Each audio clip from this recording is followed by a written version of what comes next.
Hello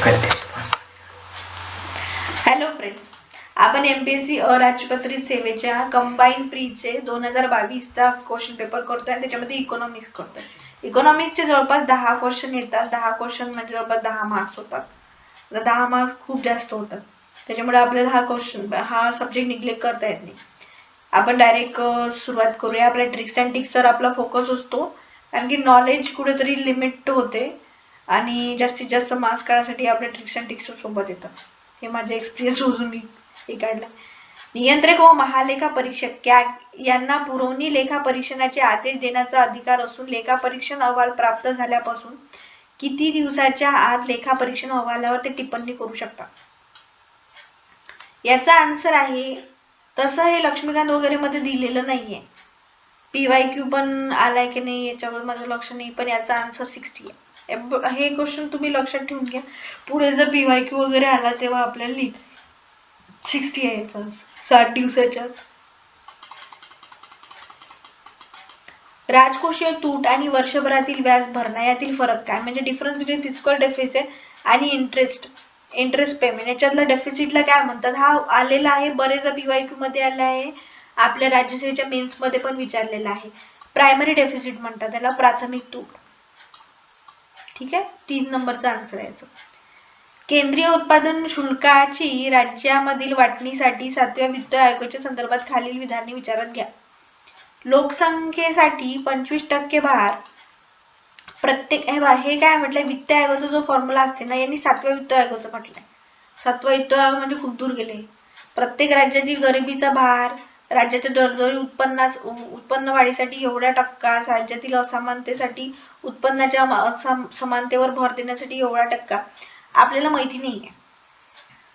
मी तुम्हाला काय सांगत होतो अशा वेळेस काय वापरायचं, जेव्हा तुम्हाला काहीच माहिती नसते, सगळ्या गोष्टी अननोन असतात, तेव्हा काय म्हणायचं? ऑप्शन ए सोबत जायचं. दॅट्स कोणालाच माहिती नाहीये, कोण की 7वा वित्त आयोग सध्या चालू नाहीये. त्याच्यामुळे त्याची जरी आपण क्रायटेरिया जरी माहित केला तरी स्पेसिफिक सगळे नंबर तुमच्या लक्षात राहतील असं अपेक्षित नाहीये. त्याच्यामुळे काय करायचं? ऑप्शन ए मारायचं आणि समोर चालायचं. प्रत्येक गोष्ट आपण पाठ करू शकत नाही, हे तुम्हालाही माहितीच ना, आपले लिमिटेशन आहे. खालील विधाने विचारात घ्या की ठेव विमा व पतविमा मंडळात सुधार काय तर एवढ्यामध्ये मंजूर झाला. 21 मध्ये ठेवी विम्याचा हप्ता ठेवीदारांना वसूल केला जातो. सर्व विमाधारक बँकांसाठी तो अनिवार्य आहे. आता याच्यामध्ये जर तुम्ही बघितलं ना, तुम्हाला माहिती आहे का? नाही. आता इथे 2 ऑप्शन दिले आहे, वरील पैकी योग्य नाही. आता मी त्यातला एकच तुम्हाला सांगू इच्छितो, हा जो आहे ना, ठेवीदारापासून वसूल केला जात नाही. म्हणजे बँक आपल्या डिपॉझिटवर एक इन्शुरन्स काढते, म्हणजे बँकेत चोरी वगैरे झाली किंवा काही पण झालं तर तो इन्शुरन्सचा पैसा तुम्हाला भेटेल. पण त्याचा जो हप्ता आहे ना, तो ठेवीदारापासून वसूल केला जात नाही, तो बँक स्वतः भरते आणि प्रत्येक विमाधारक बँकेसाठी तो अनिवार्य आहे. तुम्ही एक जरी ऑप्शन इलिमिनेट केला ना तरी तुमचा आन्सर सहज येते.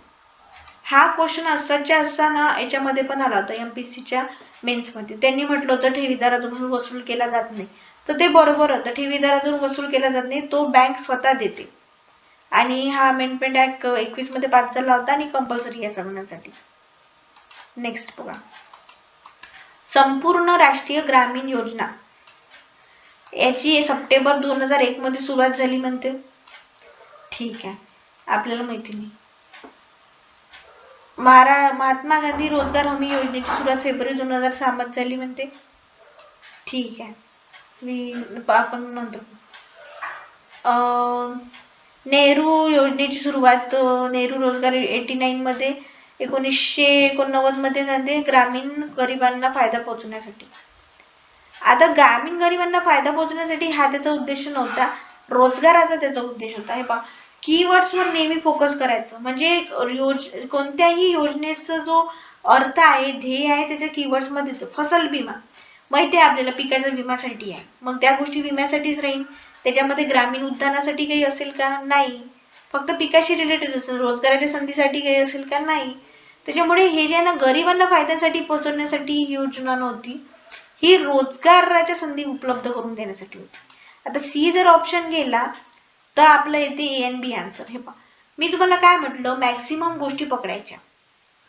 जो मनरेगाचा कायदा कधी आलाय हे खूपदा विचारलाय राज्यसेवेमध्ये वगैरे, पण तुम्ही PYQ मध्ये पण 2 फेब्रुवारी 2006 2 फेब्रुवारी आहे त्याचं, 2 फेब्रुवारी 2006 मध्ये तो करण्यात आला आहे. आणि राष्ट्रीय ग्रामीण रोजगार योजना सप्टेंबर 2001 मधली आहे. म्हणजे ऑप्शन नंबर 3 आहे. एक जरी ऑप्शन तुम्ही इलिमिनेट केलं आणि आपल्या ट्रिक्सनुसार जर मॅक्झिमम सोबत गेले तर तुमचा आन्सर येते. ठीक आहे. 2016 ची एनकेसी समिती कशाशी संबंधित आहे? हे बघा, यातला हा क्वेश्चन खूपदा विचारलेला आहे. अजून मी तुम्हाला एक ट्रिक सांगतो, याच्यातलं सगळे बघा, हा जो लास्टचा ऑप्शन आहे तो खूप लांब लचक लेंदी आणि खूप माहिती देऊन राहिला. हाच आपला आन्सर आहे. वित्तीय जबाबदारी व अर्थसंख्यीय व्यवस्थापन कायदा, FRBM ऍक्ट म्हणतात.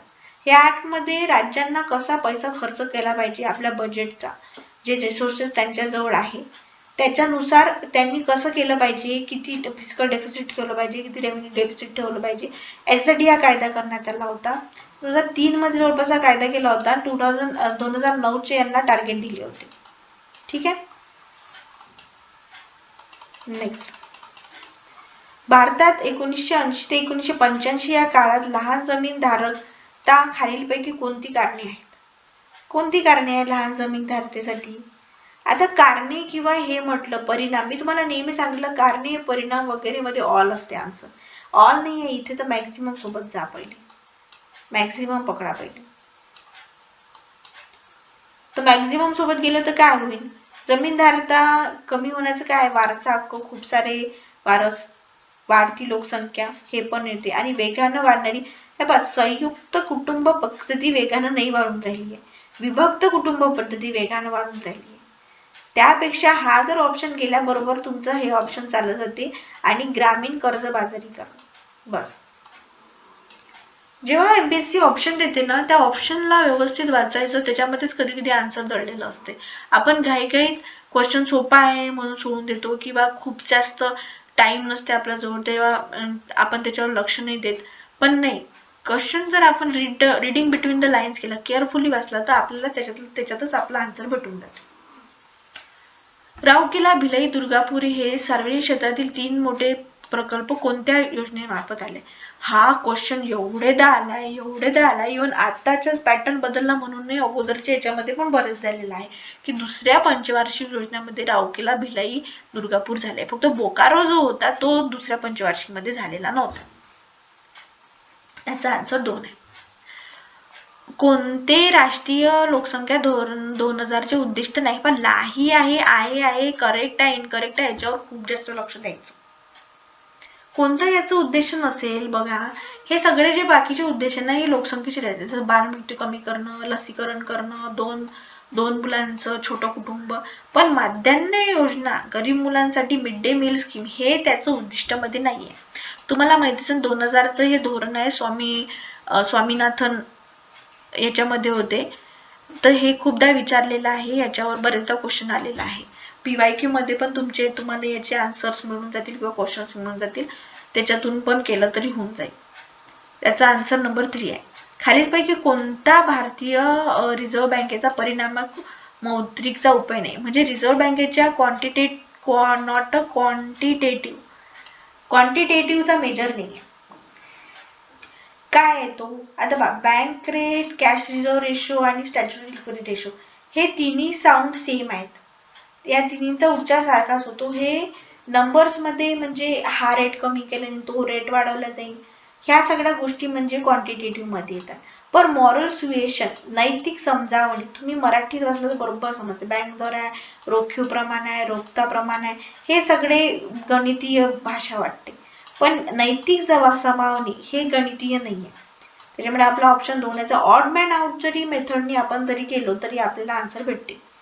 ऑड मॅन आउट म्हणजे जे साऊंड सेम करून राहिले, आता हे तिन्ही सेम करून राहिले साऊंड, ह्या तिन्हींना पकडायचं आणि एक ऑड मॅन जो आहे आपला नैतिक समजावणी, आपल्याला नाही म्हटलंय पण नाही आहे की आहे याच्यावर खूप फोकस द्यायचा. मी तुम्हाला आताही सांगून राहिली, पहिलेही सांगत होती, करेक्ट, इनकरेक्ट, नॉट पूर्ण वाचायचं, कीवर्ड्स बघायचे, कारण की याच्यामध्येच होते. सगळेजण घाई करतात, एका तासामध्ये 100 क्वेश्चन सॉल्व्ह करायचे असतात, तर घाई होणं साहजिक आहे.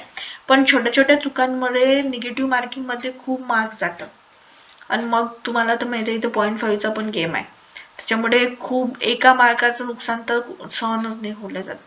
म्हणून प्रत्येक गोष्टी ऍटलिस्ट नाही काही तुम्हाला येत असेल किंवा आन्सर येत नसेल किंवा नसेल पण व्यवस्थित वाचायचा, त्याच्यामध्येच आन्सर दडलेलं असतं. याचा आन्सर 2 आहे. आज आपण इकॉनॉमिक्स केले, 10 क्वेश्चन होते, पूर्ण केले थॉरोली. तुम्ही त्यांना पुन्हा बघा व्हिडिओ, तुम्हाला आणखी समजून जाईल. काही क्युरी असेल तर मला कमेंट बॉक्समध्ये लिहून पाठवा. ठीक आहे फ्रेंड, थँक्स टू जॉइन.